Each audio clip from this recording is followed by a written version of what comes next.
सत श्री अकाल to all students. हमने पिछले लेक्चर में डिस्टेंस मेजरमेंट के लिए कुछ यूनिट्स पढ़े थे। आज हम डिस्टेंस मेजरमेंट के लिए कुछ मेथड्स की बात करेंगे। The average distance from 10⁻⁵ metre to few metres can be measured by direct methods using simple scale, vernier caliper, screw gauge or spherometer. But very large and very small distances can only be measured by indirect methods. यहाँ पर direct का मतलब है बच्चों वह objects जिन तक हम आसानी से पहुँच सकते हैं, और इनडायरेक्ट का मतलब है वह ऑब्जेक्ट जिन तक हम नहीं पहुँच सकते। जैसे हमारे पास कोई कागज़ है, कागज़ को हम हाथ में पकड़कर उसकी मोटाई वर्नियर कैलिपर स्क्रू गेज की हेल्प से मेज़र कर सकते हैं। कोई और ऑब्जेक्ट है, उसकी लंबाई चौड़ाई ऊंचाई हमने निकालनी है, हम सिंपल स्केल की हेल्प से उसकी लंबाई चौड़ाई निकाल सकते हैं। लेकिन बहुत दूर ऑब्जेक्ट जैसे कि सन, मून या कोई पहाड़ की चोटी, इन ऑब्जेक्ट्स के डिस्टेंस हम वहाँ तक पहुँच कर नहीं निकाल सकते, इसलिए हमें इनडायरेक्ट मेथड का यूज़ करना होता है। इसी तरह से वेरी स्मॉल जैसे कि एटॉमिक साइज़, न्यूक्लियर साइज़ के पार्टिकल्स, इन तक भी हम आसानी से नहीं पहुंच सकते। इनके डिस्टेंस भी हमें, इनके साइज़ भी हमें इनडायरेक्ट मेथड से ही मेज़र करने होते हैं। तो आज हम डिस्कस करेंगे indirect methods for measurement of large distance. First is reflection or echo method. We produce a sound or light wave towards the object whose distance is to be measured and note down the time of up and down journey of sound waves या light waves. Then distance of object is given by distance is equal to speed of sound or light waves multiplied by time divided by 2. बच्चों, जैसा कि आपने 10th class में प्रकाश के प्रवर्तन, ध्वनि के प्रवर्तन और प्रतिध्वनि के बारे में पढ़ा है, उन्हीं चीज़ों का यहाँ पर फिर से उपयोग हो रहा है। प्रकाश या लाइट वेव्स चल के जाएंगी, परावर्तित होकर रिफ्लेक्ट होकर वापस आएंगी, साउंड चल के जाएगी, टकरा कर रिफ्लेक्ट होकर वापस आएगी। हम लाइट या साउंड के जाने और आने का टाइम नोट करेंगे। फिर डिस्टेंस निकालने के लिए हम फॉर्मूला यूज़ करेंगे, distance is equal to speed of sound या light wave multiply time divide by 2.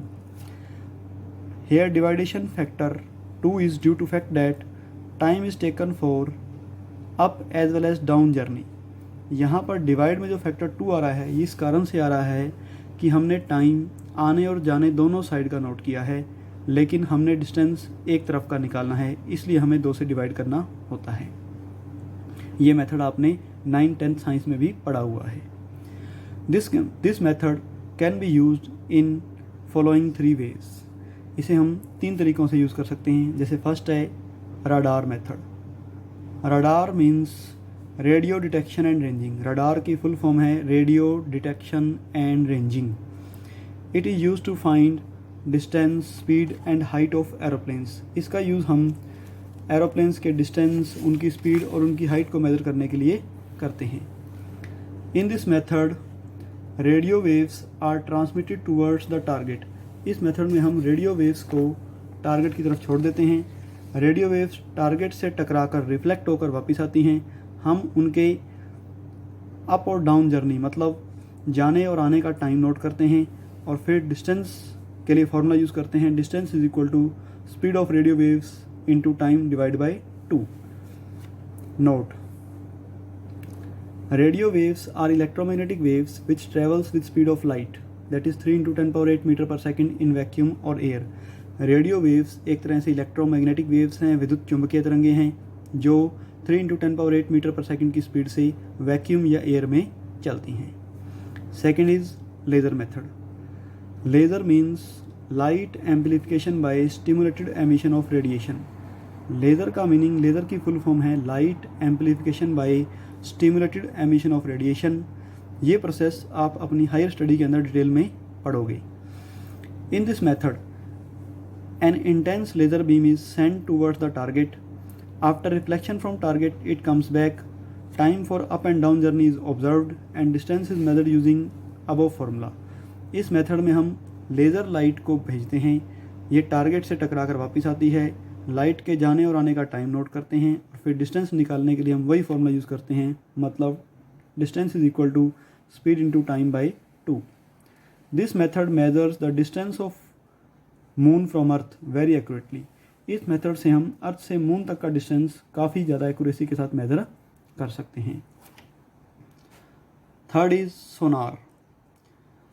Sonar means sound navigation and ranging. Sonar की फुल फॉर्म है sound navigation and ranging. It is use to measure depth of oceans, to measure distance of submarines and distance of other ships.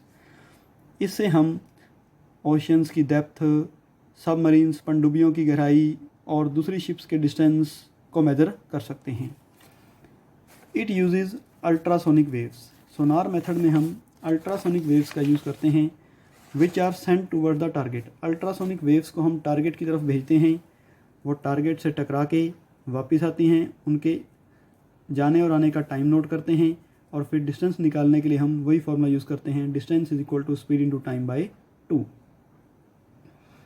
Note, sound waves are classified in 3 categories. Sound wave को हम 3 categories में divide कर सकते हैं, जिसमें first है infrasonics wave, जिनको आपने छोटी क्लासों में अपश्रव्य ध्वनि के रूप में पढ़ा हुआ है। इनकी फ्रीक्वेंसी 20 हर्ट्ज से कम होती है। Inaudible to human beings, ये हमें सुनाई नहीं देती, but audibles to whales, elephants, giraffes, pigeons and other migratory birds. कुछ एनिमल्स हैं, कुछ बर्ड्स हैं जिनको ये सुनाई देती हैं। Second is audible range. इनकी फ्रिक्वेंसी रेंज 20 हर्ट्ज से 20,000 हर्ट्ज के बीच में होती है, जो हमें सुनाई देती है। थर्ड इज़ अल्ट्रासोनिक वेव्स, जिनको आपने पराश्रव्य ध्वनि के रूप में पढ़ा हुआ है। इनकी फ्रिक्वेंसी 20,000 हर्ट्ज से ज़्यादा होती है, ये भी हमें सुनाई नहीं देती, लेकिन ये कुछ एनिमल्स जैसे डॉग्स, बैट्स, डॉल्फिन्स एट्सेट्रा इनको सुनाई देती है। Second point, all types of sound waves travels with same speed in one medium. सभी तरह की साउंड वेव्स, चाहे वो ऑडिबल रेंज है, चाहे वो अल्ट्रासोनिक वेव्स हैं, चाहे वो इंफ्रासोनिक वेव्स हैं, ये एक मीडियम में सेम स्पीड से ट्रैवल करती हैं, लेकिन डिफरेंट मीडियाज़ में इनकी स्पीड डिफरेंट होती है। For example, speed of sound in different medias are as follow.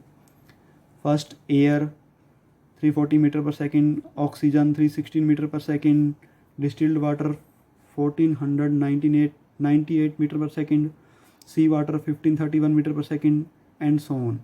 Different mediums में साउंड वेव की स्पीड डिफरेंट होती है। यहाँ पर आप देख सकते हो, the speed of sound is maximum in solids. Solids में जैसे एल्युमिनियम में, आयरन में आप देख रहे हो स्पीड ऑफ साउंड मैक्सिमम है, उससे कम लिक्विड में और फिर गैसेस में। स्पीड ऑफ साउंड गैसेस में सबसे कम है और स्पीड ऑफ साउंड सॉलिड्स में ज़्यादा है। तो इस तरह से हम रिफ्लेक्शन मेथड का यूज़ करके, इको मेथड का यूज़ करके डिस्टेंट ऑब्जेक्ट्स के डिस्टेंस को मेजर कर सकते हैं।